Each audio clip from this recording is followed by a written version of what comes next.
की महादेव मुंडे यांच्या हत्येमध्ये त्यांचं मांस तोडून नेलेलं आहे. तोडून नेलेलं म्हणजे डीप जखम होती आणि PM रिपोर्टमध्ये पण उल्लेख आहे की ते जखम डीप आहे आणि 16 ते 15 ते 16 वार सांगितलेले आहेत PM रिपोर्टमध्ये, पण 21 वार आहेत पूर्ण. त्यांच्या पायावर पण बोटावर पण त्यांचे असे अंगठापार तोडाचा राहिला होता, अंगठ्यावर पण वार केलेले होते. तर बरेच लोक म्हणतात बाळा बांगरला एवढं कसं माहिती आहे? अरे बाळा बांगरला लोक सांगतात ना, ही जी घटना घडत होती, महादेव मुंडेंच्या पहिलं पायावर मारलं, ते रेंगळत चालले. रेंगळत जात असताना त्यांचं जीवाचं भीक एवढंच म्हणत होते, माझा लेकरं बाळ असते काय मला जगू द्या, असं करू नका, काय कारण आहे? फक्त वाल्मिक कराड त्याच्या पोराचा छोट्या प्लॉटिंगच्या व्यवहारातून इगो हार्ट झाला म्हणून एवढ्या अमानुष पद्धतीने मारतात. हे बघा, पुन्हा मानेवर महाग वार केले.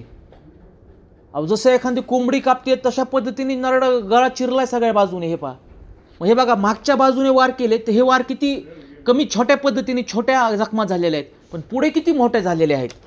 ह्या ज्या पुढं जखमा झालेल्या आहेत महादेव मुंडेंच्या ह्यांच्या, ह्या किती पुढे आहेत, किती मोठ्याल्या आहेत पहा ना तुम्ही. म्हणजे ह्याचा अर्थ त्यांची जेव्हा ही जखम झाली त्यांच्या नरड्यावर त्यावेळेस त्यांचं मांस नेण्यात आलं.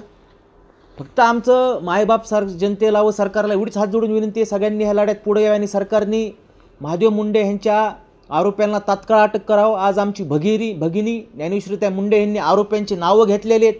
वाल्मिक कराड, गोट्या गीते, श्री कराड, वाल्मिक कराडचे पोरं, ह्यांना सर्वांनी ह्यांना सोडू नये जनतेने पण आणि सरकारने पण ह्यांचं व गृह खात्याने गृहमंत्र्यांनी पण ह्याच्यावर तातडीने अजून लक्ष घालून ह्याच्यामध्ये लवकर ते आरोपी अटक करण्यात यावेत. अजून एक सांगतो, काल SIT नेमण्यात आलेली आहे, पण ही जी काय महादेव मुंडे प्रकरणात SIT नेमलेली आहे, ही SITमध्ये IPS अधिकारी पाहिजे. ही SITमध्ये खालच्या दर्जाचे अधिकारी नको, कारण IPS पण प्रॉम्प्ट अधिकारी पाहिजे, एकदम चांगला अधिकारी पाहिजे, त्याची पार्श्वभूमी चांगली पाहिजे. कारण ह्याच्या अगोदर जे IPS अधिकारी महादेव मुंडे खुनाचा तपास करत होते त्यांच्या पण भूमिकेवर सर्व जनतेने व प्रसारमाध्यमातून प्रश्नचिन्ह उपस्थित झालेले आहेत. ते इथून बदली करून गेले असते, पण त्यांनी पण मागच्या 6 महिन्यात कोणताही तपास केला नव्हता. त्यांचे आणि कुणाचे कसे संबंध होते, वाल्मिक कराडचे आणि त्या अधिकाऱ्याचे काय संबंध होते, मला जास्त आत्ता बोलायला लावू नका, वेळ आल्यावर मी नक्कीच बोलन. पण एवढं नक्की सांगन की महादेव मुंडे यांच्या